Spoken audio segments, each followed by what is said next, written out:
पूजावा करबै जाई के मंदिरवा। जैतौ नहीं तपस्या तोर बेकार गेला भरावा। संझिया भोरे पूजावा करबै जाई के मंदिरवा।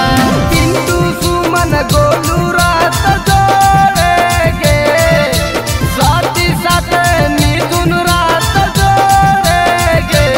छौड़ा देवी माई से मांगा ही रे रे, छौड़ा देवी माई से मांगा ही